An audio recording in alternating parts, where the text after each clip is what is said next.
Want to talk briefly about spending quality time together as a couple, which is very important. Very, very important.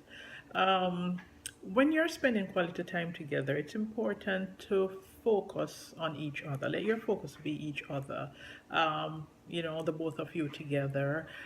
Some people will say they're spending quality time, but they will spend quality time watching a TV show. Now, the thing about that is that your focus is like on other things or other people and what's happening there in the show.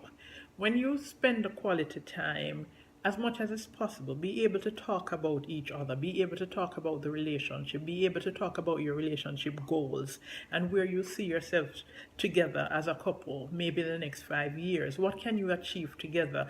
Sweets, maybe it's time we start pooling our funds now to try to get a house. Maybe we need another car. And, find time to discuss these things, understand where you are, where you're going, what's on each other's mind. Maybe one person is saying, I think I need a degree, or I'd like, to go ahead and pursue my master's.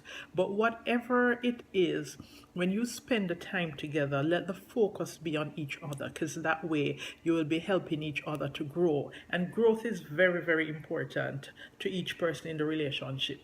So let your quality time, say this week, for the next 7 days. Let your quality time be reading together. Just one example. You could try that, reading together. Read other resources. Find websites that speak to relationship. Find blogs that speak to relationship. There are a lot of Christian blogs out there with very, very good advice to couples, to marriages and relationship. Spend each day, say you spend 30 minutes just reading together one of these blogs and discuss what you read about and just challenge yourself to change in the areas that the blog, the article that you're reading, challenges you. Knowledge is important, and the more you read, the more you know, because none of us know it all. And our relationship always needs help and support. The information, and it's not just about getting the information, gathering the information, reading together, but application is so important.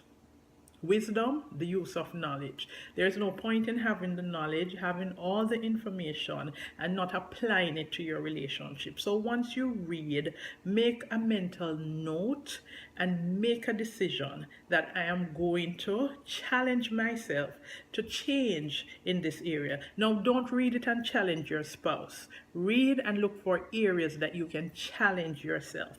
Because sometimes when we read and we challenge our spouse, I read this today and I wish you were like that. And there we start having arguments and tensions. But look at where you, as an individual, can challenge yourself to change, to make yourself a better partner for your spouse, a better help that's meet to them. So as both of you read, encourage each other. It will help you to grow together. You will gain a deeper understanding of what, if you're a wife, what a husband is looking for, what is important to him as a man. If you're a husband, you get to understand better what is more important to her as a wife, and ways you can treat her as the weaker vessels, because I do get a lot of very good advice from the articles I read. I subscribe to a lot of blogs and I find them to be very helpful, and I'd really love to encourage you to do the same. And as I say that, I'd also love to encourage you to subscribe to my blog. It's Mr-MrsG.com. Mr-MrsG.com. Subscribe to the blog. You'll find videos from time to time and little helpful articles that you can read that will help to strengthen your relationship. Have a wonderful day, wonderful rest of the evening, and hopefully you will take up the 7-day challenge to read together with your spouse. Help to educate them on how they can be a better helpmeet for you. And as you read and help them, you'll be helping yourself also. Have a wonderful evening. Bye.